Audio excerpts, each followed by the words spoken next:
새해가 되어서 우리가 여호수아와 함께 가나안을 향하여 행진을 시작했습니다.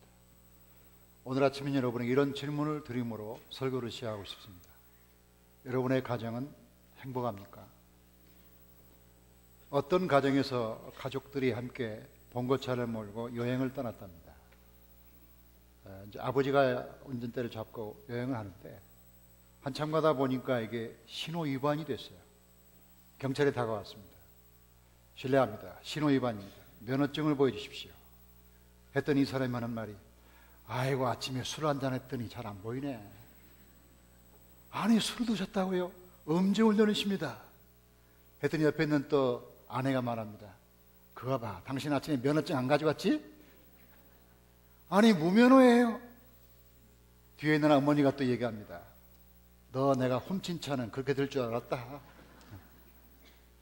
그래가 점점 태산인데 마지막에 아들이 마지막에 한마디를 점잖게 했습니다. 아빠 어제 은행 털이한 거 그거 잘못된 거 아니야?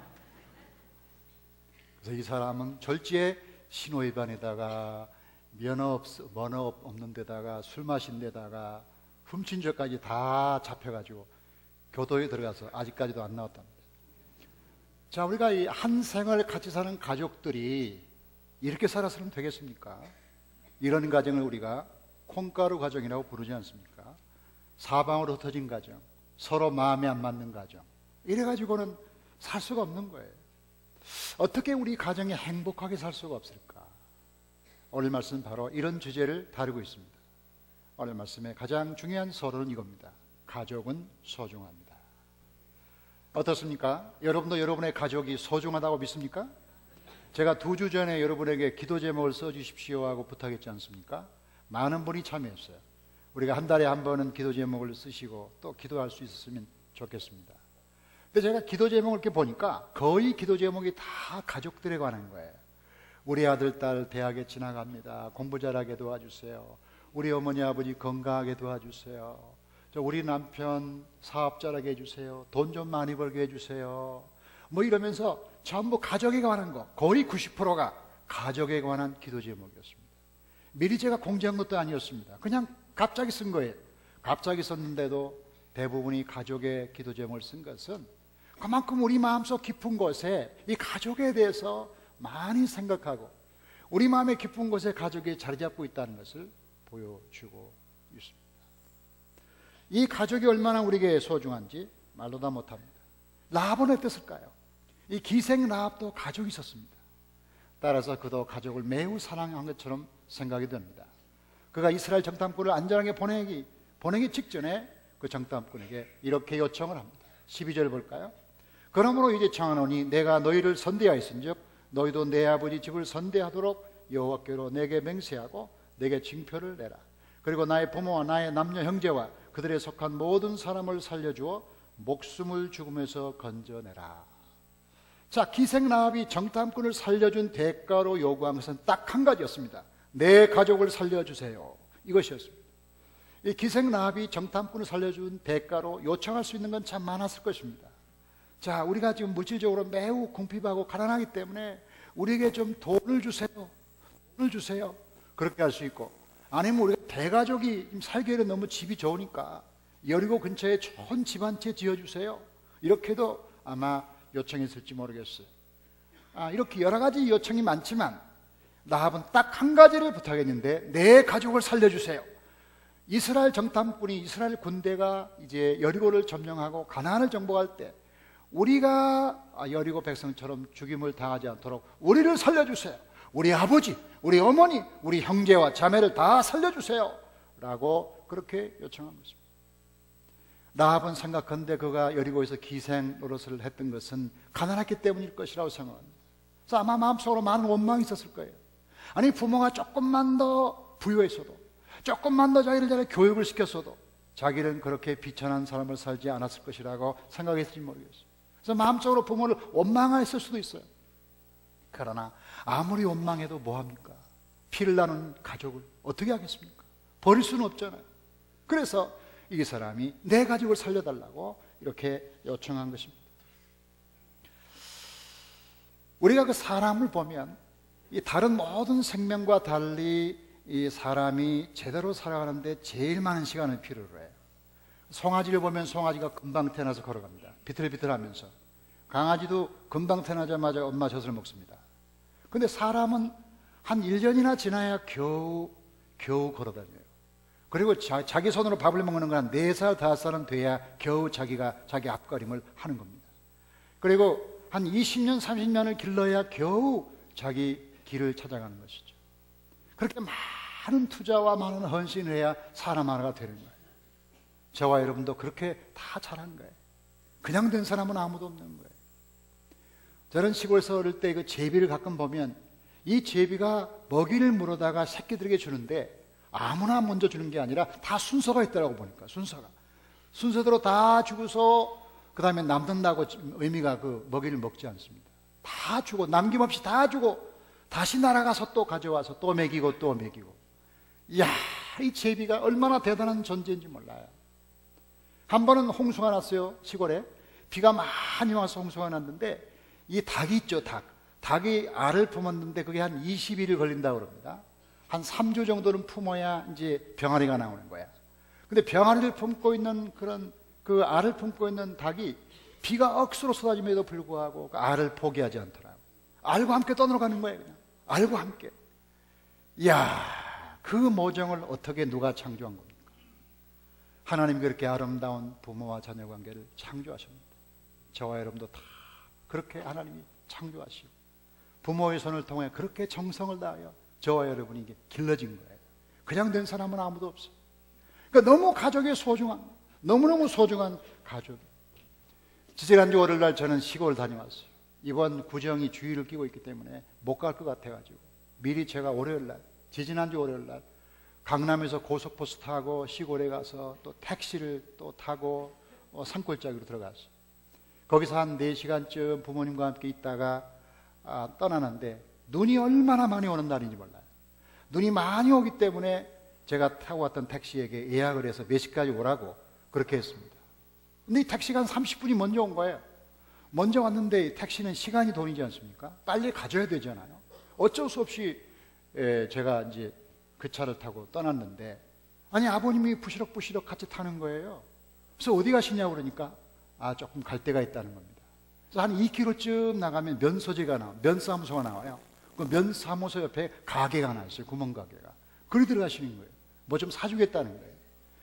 눈은 쏟아지는데 그 운전수가 하는 말이 지금 체인도 안 감아왔는데 만약에 조금 늦게 가면 이 고개를 못 넘어가는데 큰일 났다고 하면서 빨리 가야 된다고 그러는 거예요. 그래 어쩔 수 없이 아버지는 안 나오고 자동차 타고 떠났는데 제 마음이 미안하잖아요. 무겁잖아요. 그래 여기 와서 전화를 드렸더니 어머니가 얘기하는 거예요. 야, 아버지가 넣어준다고 식혜 사러 갔는데 마침 식혜가 없어가지고 다른 걸 고르느라고 시간이 많이 걸렸는데 나와보니까 네가 없더라고더라. 내가 그거 먹었다. 그렇게 얘기하죠. 제가 식혜 먹을 나이입니까? 제가 식혜를 먹어야 큽니까? 아니잖아요. 제 나이가 얼마입니까? 그렇잖아요. 90 먹은 노인이 아들한테 식혜를 사줘가지고 그거 먹어서 배부르겠습니까? 뭐 하겠습니까? 제가 점심 때 그랬거든요. 어머니한테 시골 가면 그 요즘에 시원한 그 식혜를 그 뭐 얼음이 동동 있는 그 식혜 주잖아요. 그 식혜가 생각나 식혜 있습니까? 했더니 마침 없다고 그러는 거예요. 그 얘기를 아버지가 들은 거예요. 얘가 식혜 먹고 싶구나. 그래가지고 면 소재지까지 따라와서 식혜를 사주려고 했던 것이죠. 가족은 소중합니다. 눈이 많이 오는 날, 먼 날 제가 그 장면을 떠올릴 것 같아요. 아버지를 기억할 때마다 그 식혜가 떠오를 것 같아요. 이게 다 우리 가운데 쌓여있는 추억이죠. 우리의 배우자는 얼마나 소중합니까? 이 세상에 서로 마음이 안 맞고 가끔 다투기도 하지만 정말 아내와 남편처럼 소중한 관계가 어디 있습니까? 제가 병원에 가보면 다 떠나고 아내와 남편만 남아있는 거죠. 그렇게 싸우던 사람이 그렇게 병원에 붙어있는 거야. 이 세상에 이야 이 부부밖에 없구나 하는 생각을 하게 되고 제가 나이가 먹어가면서 이제 부모님이 돌아가신 것도 슬프겠지만 부부가 돌아가면 제일 슬프겠다는 생각을 이해하게 됐어요. 여러분 자녀는 또 얼마나 소중합니까? 하나님이 주신 최고의 선물이 자녀가 아니겠습니까? 제가 오래전에 예루살렘에서 공부하는데 이 공부라는 게 쉬운 겁니까? 쉽지가 않아요. 한글로 공부한 것도 아니고 영어나 히브리어로 공부하는 거니까 이게 얼마나 어렵습니까? 제가 36인가 그 나이에 공부하러 나갔으니까 20대 초반의 아이들과 함께 공부를 해야 되는 거예요. 그러니까 경쟁이 안 되는 겁니다. 그래 늘 이게 공부 때문에 신경이 쓰여졌어요. 그래서 한 번은 제가 비장한 각오를 했습니다. 이렇게 내가 왔다 갔다 버스 타고 학교 갈 시간을 전략해서 아예 도서관에서 침낭 가지고 와서 거기서 먹고 자고 공부해야겠다, 이런 비장한 각오를 했다니까요. 그래가지고 거기서 노숙자처럼 도서관에서 먹고 잤어요. 근데 며칠 지났는데 미국의 스티브라는 청년이 저한테 왔어요. 이 청년은 아버지가 목사고 20몇 살 먹은 젊은 청년인데 저하고 친하게 지낸 청년이 저한테 와서 목사님 질문이 있습니다. 뭐요? 한국 목사님들은 목회할 때 교회에서 주무십니까? 아니라고. 그런 사람 별로 없다고. 근데 어떻게 목사님은 도서관에서 주무시나요? 저희 아버님도 목사하고 굉장히 바빴지만 늘 시간 날 때마다 저희들과 함께 있어줘서 우리가 사춘기를 잘 넘기고 건강하게 자랐는데, 목사님에게도 두 자녀가 있다고 들었는데 그 두 자녀는 외국에 나와서 친구도 없고 말도 안 통하고 외로울 거 아닙니까? 그럼 목사님이 아이들과 함께 있어야지 어떻게 도서관에서 이렇게 있습니까? 그의 목소리는 거의 선지자의 목소리였어요. 제가 한 대 얻어맞은 것처럼 회개하면서 내 잘못했구나. 침낭을 뒤집어 싸가지고 집으로 갔더니 애들이 자고 있는 거예요. 제가 손을 얹고 기도하기를, 하나님 제가 너무 죄송합니다. 아이들을 위해서 시간을 많이 못 낸 거 미안합니다 하고 제가 기도를 했습니다. 특별히 사랑하는 아버지 여러분, 여러분이 세상에 나와서 열심히 일하고 또 열심히 기업하고 사업하고 해서 성공하기를 원하지만, 여러분이 성공하기 위해서 시간을 쓰는 사이에 아이들은 다 자라서 아버지하고 이야기할 시간이 없었다는 사실 아십니까? 그러니까 이 사랑할 때 사랑하고 사랑받을 때 사랑받아야 하는데, 이미 사랑받을 때 다 지나고 우리는 사업한다고 미쳐가지고 그냥 정신을 다 밖에 쏟는 사이에 아이들하고 별로 대화가 없습니다. 우리가 참 죄송한 마음을 금할 수가 없다, 그런 것이죠. 정말 우리에게 주신 부모, 또 배우자, 그리고 우리 자녀가 얼마나 소중한지, 여러분의 가족이 소중하다는 사실 믿으시기를 간절히 축복합니다. 근데 우리의 가족이 소중한데, 그런데 더 중요한 것은 그 가족이 신앙으로 소중하다는 거예요. 우리가 소중한 두 번째 이유는 뭐냐면 신앙 때문에 소중하다, 이렇게 말할 수가 있어요. 자, 우리가 라합의 얘기를 하는데, 라합의 얘기를 이렇게 한번 우리가 상상을 해보자고요. 이스라엘 백성들이 라합과 약속한 대로, 정탐꾼이 이제 약속한 대로 정복권이 들어왔어요. 여리고를 점령했어요. 그리고 사실은 이 라합을 살려줬거든요. 살려준 다음에 라합의 식구들이 이렇게 말했다고 합시다. 여러분이 우리를 살려줘서 고맙지만 이제는 우리가 알아서 하겠습니다. 여러분은 여러분의 종교가 있고 우리는 우리 종교가 있고, 여러분은 여호와 하나님을 믿는다고 하지만 우리는 가나안 족속이니까 가나안 종교가 있습니다. 우리는 우리식으로 살 테니까 그렇게 아세요. 그렇게 했다면 이 사람들이 이스라엘 사람으로 둘러싸인 이스라엘 사회에서 얼마나 뿌리를 내리며 다른 족속이 살아갈 수 있었겠나. 라합과 그 식구들은 간신히 목숨은 건졌지만 이스라엘 사람과 동화되지 못한 채 그 소수민족으로 거기 살다가 한 2대 3대 지나가면 사라지고 말았을 가능성이 높다는 거죠. 그런데 놀랍게도 라합의 그 후손은 마태복음 1장 5절 6절에 기록되어 있는데 이렇게 기록되어 있습니다. 살몬은 라합에게서 보아스를 낳고, 보아스는 루색에서 오벳을 낳고, 오벳은 이새를 낳고, 이새는 다윗 왕을 낳았다.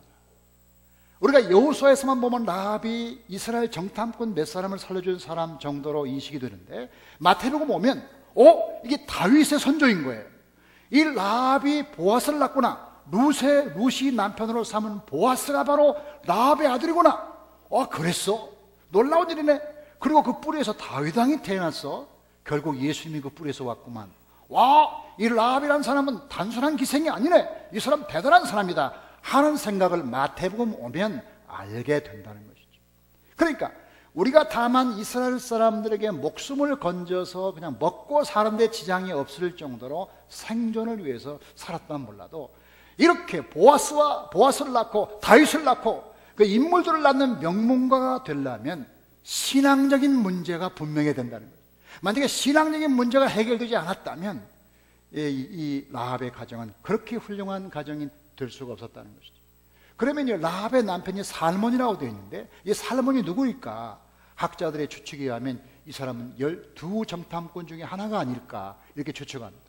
그래서 이 두 정탐꾼 중에 하나인 살몬과 라합이 결혼한 것이에요. 뭐 어떻게 결혼하게 됐을까? 여기에 대한 추측도 두 가지인데, 하나는 뭐냐면 라합이 전략적으로 결혼했을 것이다. 앞으로 이스라엘 사회가 되기 때문에 이스라엘 사람하고 결혼하면 유리하다. 마치 미국 시민권자와 결혼하는 게 좋다고 여기는 것처럼 그렇게 결혼했을 것이다. 이런 추측이 하나 있고, 또 하나는 뭐냐면 이 두 사람이 서로 눈이 맞아서 사랑했을 것이다. 이런 추측도 있어요. 그러니까 정탐꾼이 지금 라합의 집에 가니까 라합이 그를 보호해주고 먹을 걸 주고서 지붕에다가 숨겨주고 친절하게 하니까 그때 이 살몬이 감동을 받은 거야. 유대인 살몬이 감동을 받아가지고 이 라합에게 사랑을 품은 거야. 그래 나중에 결혼하게 되었다. 이런 스토리입니다.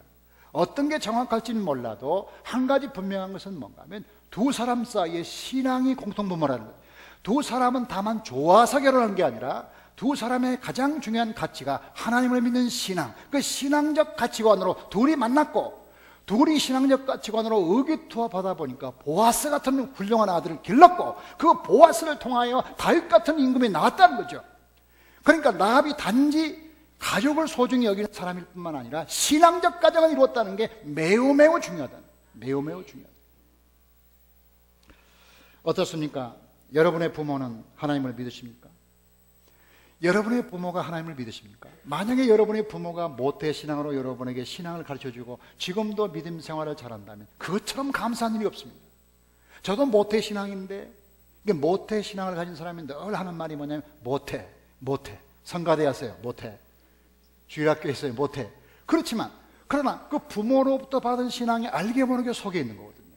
그러니까 믿음의 부모를 모신 여러분은 감사하십시오. 그러나 만약에 여러분의 부모가 아직도 하나님을 모른다면 시급하게 여러분 부모를 예수 믿게 해야 됩니다. 왜냐? 하나님이 여러분의 부모를 언제 모셔갈지 어떻게 알겠습니까? 연세가 많다고 일찍 돌아가신 건 아니지만 늘 일찍 돌아갈 가능성이 높잖아요. 작년 봄인가 재작년 봄인가 우리 교회 여집사님 하나가 저한테 전화가 와서, 목사님 우리 어머니 돌아가셨어요. 그래서 어떻게 돌아가셨는데, 봄에 어머니가 나물 캐러 들판에 갔다가 그 자리에서 돌아가신 거예요. 이거 상상이나 할 일이 있습니까? 그분이 뭐 어머니가 나이도 많은 것도 아니에요. 그냥 건강했어요. 근데 그냥 나물 캐다가 돌아가신 거야. 언제 우리가 어떻게 될지, 우리 부모가 어떻게 될지 모르는데, 아직도 우리 부모가 예수 믿지 않는데 자녀가 집사고 장로고 권사라면, 우리 부모가 예수 믿지 않는데 내가 지금 평안이 있다면 정말 부유하고 있는 것이다. 정말 우리 부모가 시급하게 예수 믿어야 되지. 가끔 장례식에 가보면 교인들 가운데 우는 사람이 있어요. 왜 옵니까? 우리 아버지가 그렇게 일찍 돌아갈 줄 몰랐다는 거죠. 그래서 전도를 안 했다는 거죠. 정말 목사인 제가 장례식 뒷전할 때 어려운 것은, 그 아들은 안수 집사하고 그 딸은 권사인데 그 부모가 안 믿어. 이걸 기독교식으로 해야 되나 말아야 되나 정말 난감합니다. 왜 이렇게 난감한 일을 만드냐 이 말이지. 우리가 가장 소중한 일이 부모를 구원하고 하나님을 믿게 하는 건데, 그렇게 많은 사랑을 받았으면서 우리의 사랑을 되돌려주지 못하고 늘 부모가 돌아간 다음에 후회하고 있으니, 이거 언제까지 후회를 계속할 거냐? 언제까지? 부모를 구원하는 것은 시급하고도 화급한 일입니다. 어떻게 될지는 몰라요. 빨리빨리 해야 됩니다. 빨리빨리. 만약에 부모가 말을 듣지 않으면 엎드려 눈물을 흘리고 통곡을 해서라도 어머니 아버지를 전도해야죠. 이게 중요합니다. 여러분 배우자는 어떻습니까? 여러분 남편과는 다 예수 믿습니까? 우리 소원이 그거 아닙니까? 우리 남편과 아내가 손잡고 교회 오는 거, 나란히 앉아서 예배 드리는 거, 그거 얼마나 아름다운 일이에요. 그렇지 않은 부부는 얼마나 마음이 아프겠습니까? 부부 전도가 얼마나 어렵습니까? 이 부부 전도가 어려운 것은 말로만 되는 게 아니라는 거죠. 여보 교회 나가봐. 교회 나가자 그러면 너나 잘 믿어. 너 집사라며 네가 그렇게 믿어가지고 되겠냐? 이렇게 핍박이 나오니까 전도가 안 되는 거야. 이게 부부 전도가 제일 어렵다는 게 그겁니다. 그래서 베드로전서 3장 1절에 뭐라고 말하고 있습니까? 이렇게 말합니다. 아내든 자들아 이와 같이 자기 남편에게 순복하라. 이는 혹 도를 순종치 않는 자라도 말로 만남지 않고 그 아내의 행위로 말미암아 구원 얻게 합니다. 우리가 남편과 아내의 전도가 어렵지만 그래도 두 사람이 같은 방향을 보고 가야 되지 않겠냐. 그러기 위해서는 우리 남편을 어떻게 하면 좋으냐. 예? 계속 기도하고 올 한 해는 반드시 목표를 이루는 한 해가 되었으면 좋겠어요. 제가 옛날에 목회하던 교회에서 교회 안 나오던 여자분이 교회를 나와서 왜 교회를 나왔습니까? 물었더니 그분이 그러는 거예요. 자기는 결혼한 지 5년 됐는데 남편이 교회 안수집사래요. 한 번도 자기 보고 교회 나가자는 말을 안 했대요. 그 대신에 자기 남편이 했던 게 하나 있는데 뭐냐면 1년에 3번씩 장미 백송이를 줬다는 거예요. 그게 언제냐면 자기 생일 때, 그 다음에 결혼식 날, 그 다음에 처음 두 사람이 만난 날, 그날을 기억하고 장미 백송이를 줬다는 거죠. 그 장미에 찔려서 교회 나와가지고 지금도 그리스도의 보혈에 찔려 살고 있어요. 그러니까 우리가 지금 사람들에게 말로 드린 것이겠어요? 사랑하는 남편 여러분, 아내를 감동시키려면 오늘부터 장미를 꺾으세요. 장미를 삼으세요. 장미 백송이를 줬는데, 장미 백송이를 1년에 3번 줬는데 5년을 줬는데 안 나왔다. 그러면 값은 제가 물어낼게. 5년. 이렇게 감동, 이게 부부간의 고객 감동, 고객 절도 수준까지 가야 돼. 그래야 교회 나오는 거야. 그래야. 여러분 자녀는 어떻습니까? 여러분 자녀는 다 교회 나옵니까? 지금 한국교회 통계를 좀 불행하지만 얘기하겠습니다. 한국교회 통계는 한국교회 교인들의 급감의 원인 중에 하나가 중진들의 자녀가 교회를 안 나온다는 겁니다.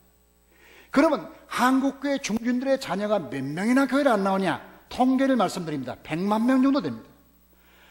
본인은 장로고 권사고 안수집사고 교회 집사입니다. 교회는 성가대고 다 교회에서 중추적인 역할을 합니다. 근데 아이들은 교회를 안 나오는 거예요. 안 나오는데, 이건 물론 뭐 나오지 말라고 누가 그랬겠어요? 안타깝죠. 나오라고 그랬죠. 나오라 그랬겠죠. 근데 안 나오는 겁니다. 안 나와. 이런 사람들이 100만 명이라는 거죠. 100만 명. 와, 이거 어떻게 합니까, 이거? 우리가 세상에서 받은 최고의 선물인 자녀들이 하나님을 모르니 우리가 부모의 노릇을 제대로 하고 있느냐 이 말이에요. 밥이나 먹인다고 부모냐 이거예요. 아니잖아요. 우리가 뭔가 그들의 가치관을 심어주고.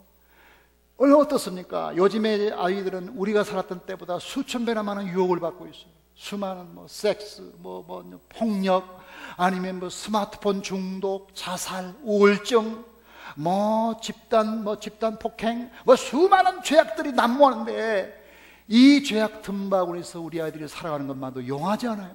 너무너무 불쌍하고 죄송하고 미안해요. 그러면 이 아이들이 무슨 힘으로 유혹을 이겨내겠습니까? 내가 해야지, 이겨내야지, 그 의지 가지고 되겠습니까? 며칠이나 가겠어요? 그들에게 하나님 믿는 신앙을 물려줘야지 않아요? 그들에게 신앙을 물려주면 부모는 편한 거예요. 이제 신앙이 그들을 이기니까, 도와주니까. 근데 문제는 뭐냐? 문제는 아이들이 언제나 복음을 받아들인 것은 아니라는 거죠. 미국의 헌트라는 종교학자가, 교회 성장학자가 그런 통계를 냈어요. 몇 살부터 몇 살까지 교회 오는가 조사해 봤더니 1살에서 4살까지가 1%입니다. 1%. 그 다음에 4살부터 15세까지가 85%.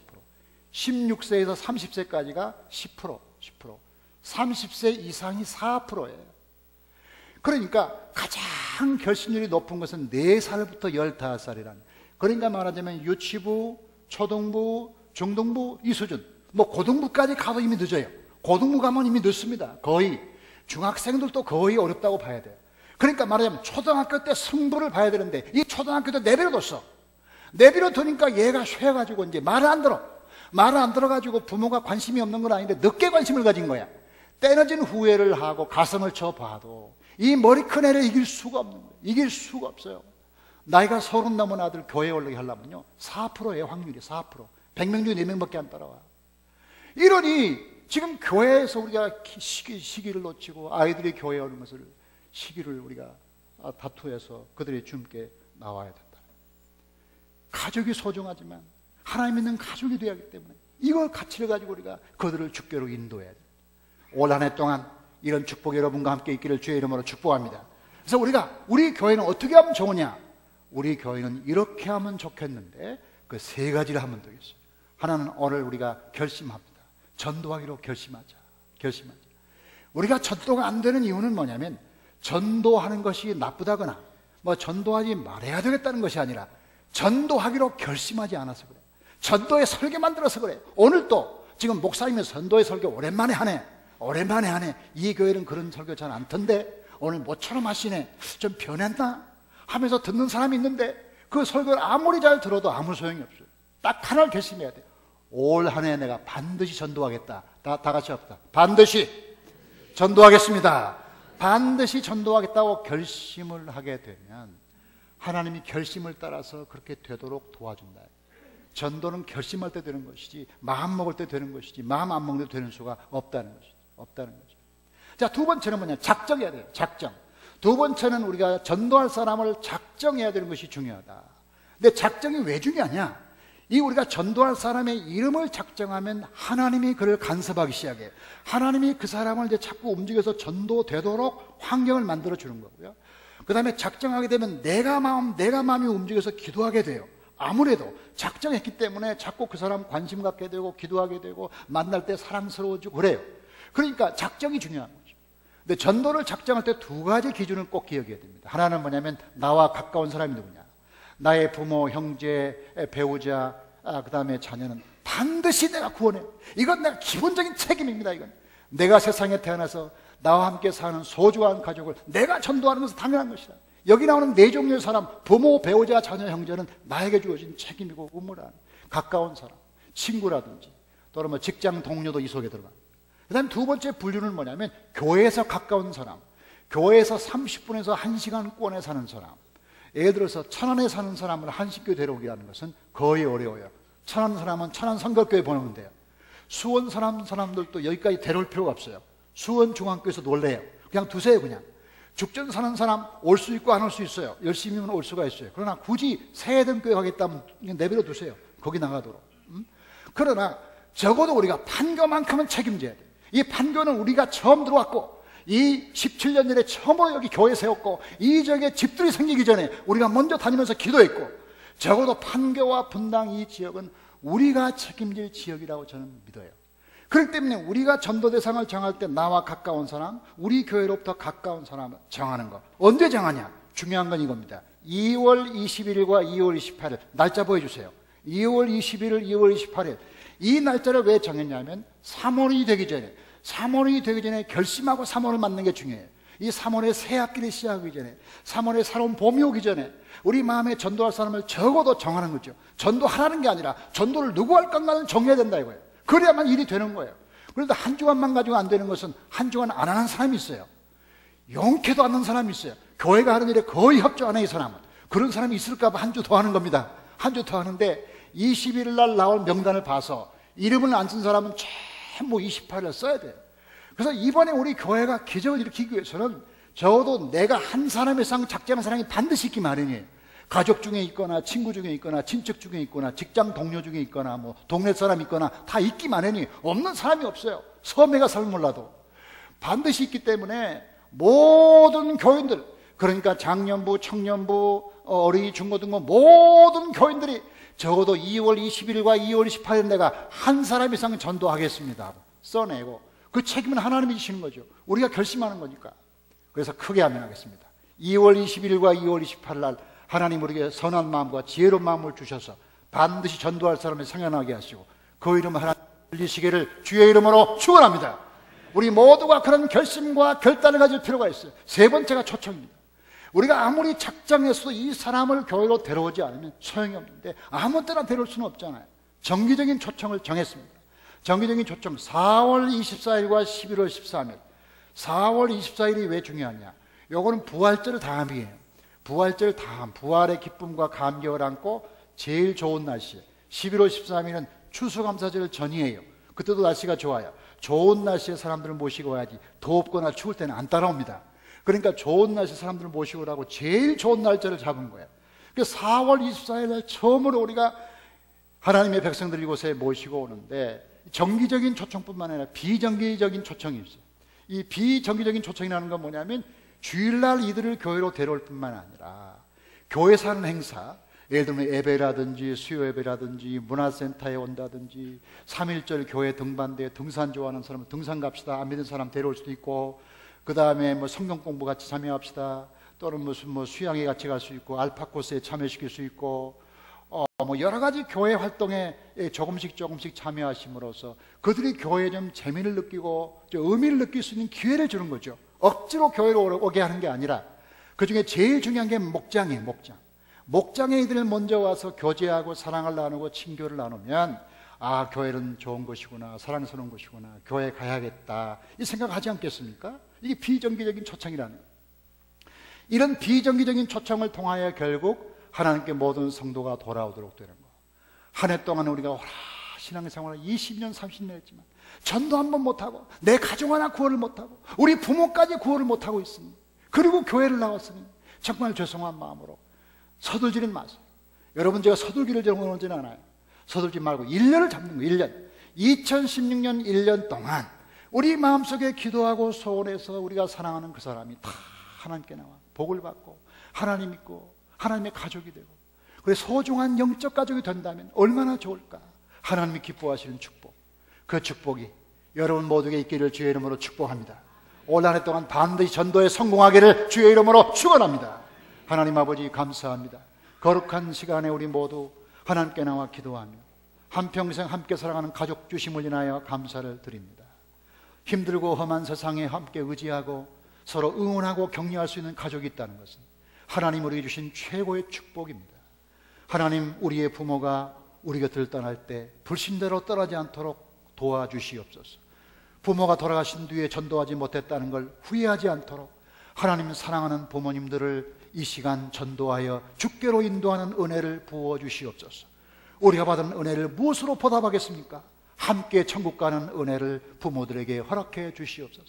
사랑하는 우리의 남편과 아내들을 긍휼히 여겨주시고 우리의 삶이 모범적이 못돼서 그들이 우리 때문에 교회를 나오지 못하는 게 아닌가 늘 마음 저리고 죄송한 마음을 금할 수가 없지만 우리의 사랑하는 남편과 아내의 마음을 감동하셔서 모두 손에 손을 잡고 온 식구가 교회에 나올 수 있도록 우리 가족들을 다 구원하여 주시옵소서.